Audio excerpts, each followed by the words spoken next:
damai sejahtera bagi kita semua. Bacaan pertama Injil hari ini, Rabu 20 Mei 2020, dari Kisah Para Rasul pasal 18 ayat 15 dan 22 dan pasal 18 ayat 1. Orang-orang yang mengiringi Paulus menemaninya sampai di Athena, lalu kembali dengan pesan kepada Silas dan Timotius, supaya mereka selekas mungkin datang kepadanya. Paulus pergi berdiri di atas Areopagus dan berkata, "Hai orang-orang Athena, aku lihat bahwa dalam segala hal kamu sangat beribadah kepada dewa-dewa. Sebab ketika aku berjalan-jalan di kotamu dan melihat barang-barang pujaanmu, aku menjumpai juga sebuah misbah dengan tulisan, kepada Allah yang tidak dikenal. Apa yang kamu sembah tanpa mengenalnya, itulah yang kuberitakan kepada kamu. Allah yang telah menjadikan bumi dan segala isinya. Dia yang adalah Tuhan atas langit dan bumi, tidak diam dalam kuil-kuil buatan tangan manusia, dan juga tidak dilayani oleh tangan manusia, seolah-olah ia kekurangan apa-apa, karena dialah yang memberikan hidup dan nafas dan segala sesuatu kepada semua orang. Dari satu orang saja, ia telah menjadikan semua bangsa dan umat manusia untuk mendiami seluruh muka bumi, dan ia telah menentukan musim-musim bagi mereka dan batas-batas kediaman mereka, supaya mereka mencari Dia dan mudah-mudahan menjamah dan menemukan Dia, walaupun ia tidak jauh dari kita masing-masing. Sebab di dalam Dia kita hidup, kita bergerak, kita ada, seperti yang telah juga dikatakan oleh pujangga-pujanggamu. Sebab kita ini dari keturunan Allah juga.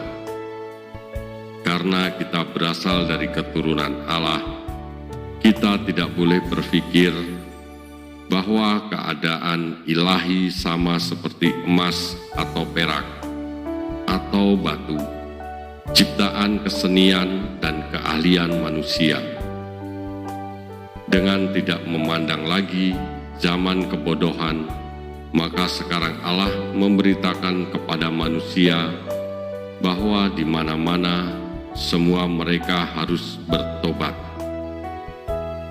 Karena Ia telah menetapkan suatu hari pada waktu mana Ia dengan adil akan menghakimi dunia oleh seorang yang telah ditentukannya, sesudah Ia memberikan kepada semua orang suatu bukti tentang hal itu dengan membangkitkan Dia dari antara orang mati." Mereka mendengar tentang kebangkitan orang mati. Maka ada yang mengejek dan yang lain berkata, "Lain kali sajalah kami mendengar engkau berbicara tentang hal itu." Lalu Paulus pergi meninggalkan mereka. Tetapi beberapa orang laki-laki menggabungkan diri dengan dia dan menjadi percaya. Di antaranya juga Dionisius, anggota majelis Areopagus, dan seorang perempuan bernama Damaris, dan juga orang-orang lain bersama-sama dengan mereka. Kemudian Paulus meninggalkan Athena, lalu pergi ke Korintus. Demikianlah sabda Allah. Syukur kepada Allah. Bacaan kedua dari Injil Yohanes pasal 16 ayat 12 sampai dengan 15. Masih banyak hal yang harus kukatakan kepadamu, tetapi sekarang kamu belum dapat menanggungnya. Tetapi apabila Ia datang, yaitu Roh kebenaran, Ia akan memimpin kamu ke dalam seluruh kebenaran, sebab Ia tidak akan berkata-kata dari dirinya sendiri, tetapi segala sesuatu yang didengarnya, itulah yang akan dikatakannya, dan Ia akan memberitakan kepadamu hal-hal yang akan datang. Ia akan memuliakan Aku, sebab Ia akan memberitakan kepadamu apa yang diterimanya daripadaku. Segala sesuatu yang Bapa punya adalah Aku punya. Sebab itu Aku berkata, Ia akan memberitakan kepadamu apa yang diterimanya daripadaku. Demikianlah sabda Allah. Syukur kepada Allah. Amin.